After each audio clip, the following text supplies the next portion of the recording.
parfois les gens, c'est vrai que... Ce sont des évocations poétiques. Et en même temps, un travail donc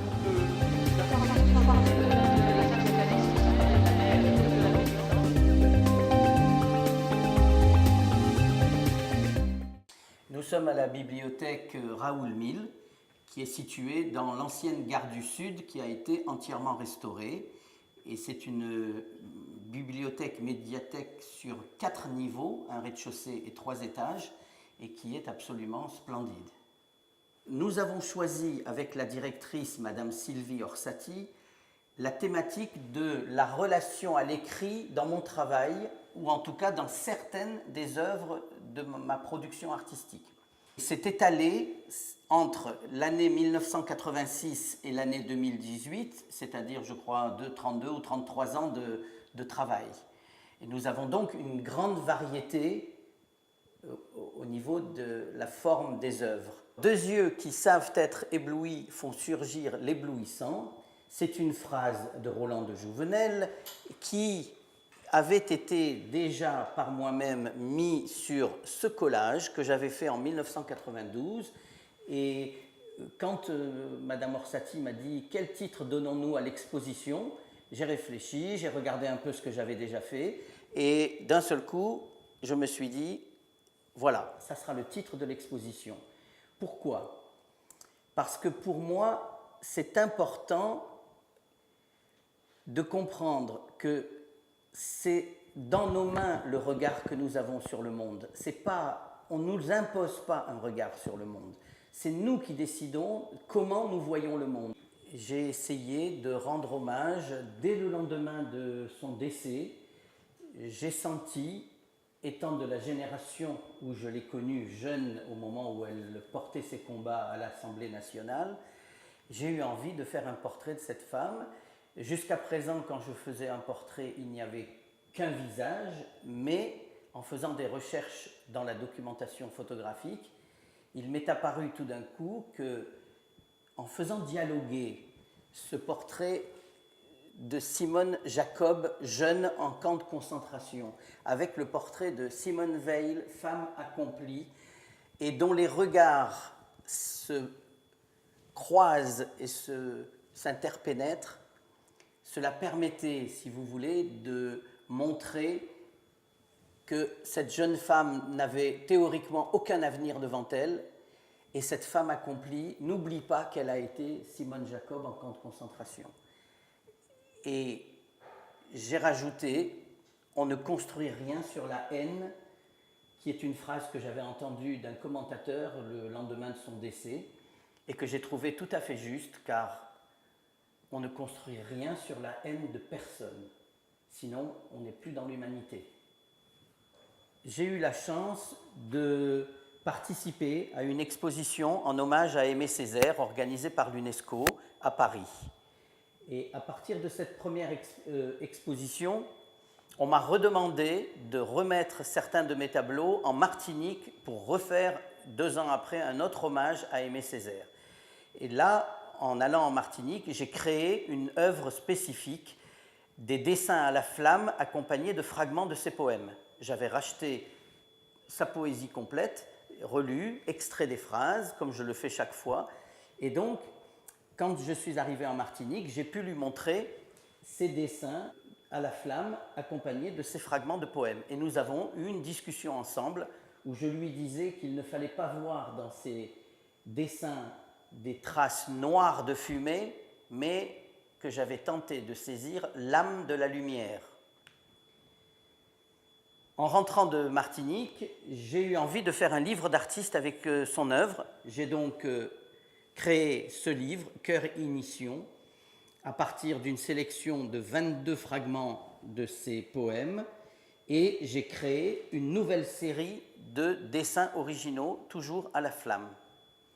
Je suis reparti en Martinique le rencontrer, et je lui ai montré ce travail que j'avais fait, et j'ai eu la chance qu'il l'ait approuvé. Il a dit, et on voit ici la photographie de la signature qui a été faite par un photographe dans l'hôtel de ville de Fort-de-France, À ce moment-là, il a dit aux médias qui étaient là, Marzuc m'a lu, il m'a compris, il est allé à l'essentiel et le message est implicitement contenu dans ce livre. Il a été au centre de ma création. Il a saisi l'essentiel de mon œuvre, il l'a senti et profondément senti. Alors, Les Polylobes, c'est une série, dans mes souvenirs, j'ai commencé en 1984 et je crois jusqu'en 1991 ou 92, une série de 18 tableaux en bois où je cherchais à exprimer l'unité de l'univers, l'unité du monde. Chaque tableau avait un thème, ce tableau a comme thématique la lumière, et j'ai essayé d'exprimer tout cela d'une façon symbolique. C'est un tableau de l'ordre du symbolisme, on n'est pas dans le réel, on est dans une sensation que l'on ressent quand on le regarde. Toute cette série des polylobes, polylobe c'est un mot très simple en réalité, parce que lobe, comme le lobe de l'oreille, c'est un arc de cercle, et cette forme s'appelle une forme polylobée. On trouve ça dans les dictionnaires, ce n'est pas du tout une invention de ma part. J'ai donc appelé cette série Polylobe à cause de sa forme. Et par exemple, il y a toujours une phrase écrite en français dans ces tableaux. Tous ces tableaux ont une phrase qui servait de base et de thème à l'ensemble. Alors ici, vous voyez, on retrouve un des polylobes qui est un travail sur l'unité du monde. Et quelques années plus tard, j'ai voulu montrer que la multiplicité, c'était la même chose que l'unité, et j'ai donc travaillé à un système de diffraction et d'éclatement, et j'ai réalisé ce travail en céramique cuite au four à 1200 degrés. Ce travail, si vous voulez, c'est le Big Bang des polylobes. Alors, nous découvrons ici un travail qui est réalisé en carreaux de céramique. En réalité, c'est comme ce que nous avons vu à l'étage, quand, à partir des polylobes, je les ai fait exploser pour montrer que la multiplicité, c'est l'autre face de l'unité. De même que nous avons deux faces, mais c'est toujours notre main, dans les contraires, il y a l'unité des contraires. Et donc, ce monde qui nous a l'air si divers, on a l'impression que le ciel n'a rien à voir avec une fleur et une fleur rien à voir avec l'être humain, mais plus la science avance, plus on se rend compte que tout est interpénétré et que cette multiplicité, c'est quand même bien l'univers, c'est-à-dire un. C'est pour ça que je vous disais, je voulais dans les polylobes montrer l'unité des choses et dans ce travail, montrer la multiplicité des choses.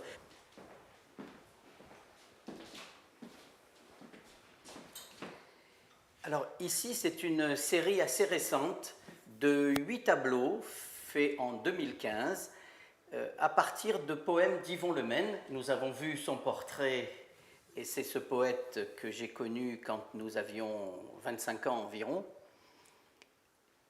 Et j'ai été très touché par un travail qu'il a fait, un très court livret poétique sur la mort d'une jeune fille de 18 ans. Et ce livre s'appelle L'échappée blanche. Et à partir de ces textes, j'ai fait un travail sur la mort et sur la vie. On retrouve les contraires dont je parlais dans polylobe, éclatement de polylobe, unité, multiplicité.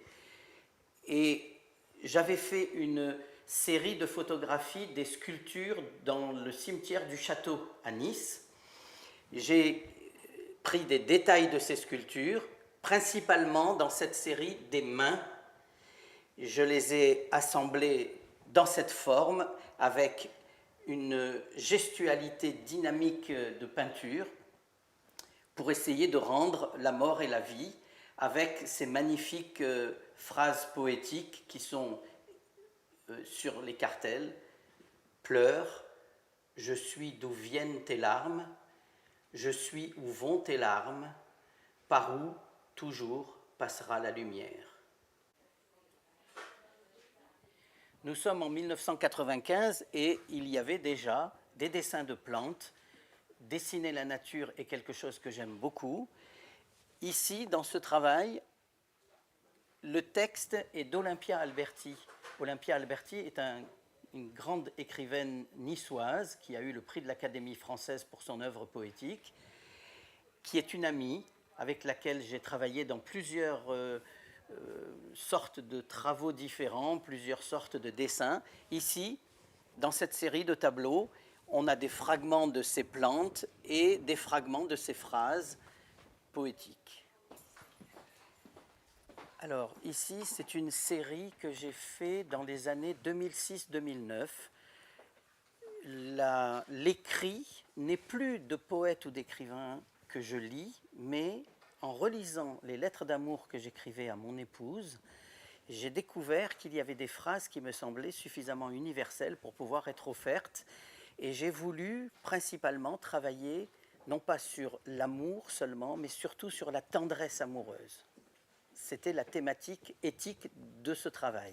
Après, j'ai cherché sous quelle forme le présenter. Et l'idée que j'ai eue, c'était de mettre des extraits de mon propre travail ancien. Par exemple, comme on le voit ici, des céramiques avec des extraits de tableaux ou des photographies sous plexiglas. Alors ici, nous voyons deux portraits de la suite L'Offrande picturale, c'est-à-dire le portrait d'Yvon Lemaine que nous avons vu tout à l'heure faisait partie de cette suite. Je disais un hommage à celles et ceux qui m'ont nourri. Nous avons ici le portrait de Victor Hugo, qui a été un poète que je lisais depuis mon enfance parce que mes parents aimaient beaucoup et qui m'a bouleversé. Et je tenais à faire un hommage à Victor Hugo avec cette image extrêmement méditative, extrêmement recueillie. Ici, c'est le portrait d'André Chouraki. André Chouraki est un érudit, un traducteur, un poète, un écrivain. Et j'ai eu la chance de le connaître. Et je lui avais demandé, est-ce que je peux venir faire des photos de vous pour faire un portrait de vous ? Il m'a accueilli à Paris, dans son appartement. J'ai fait une série de photographies. Et après, en recadrant, j'ai créé ce portrait sur ces yeux extraordinaires qu'il avait.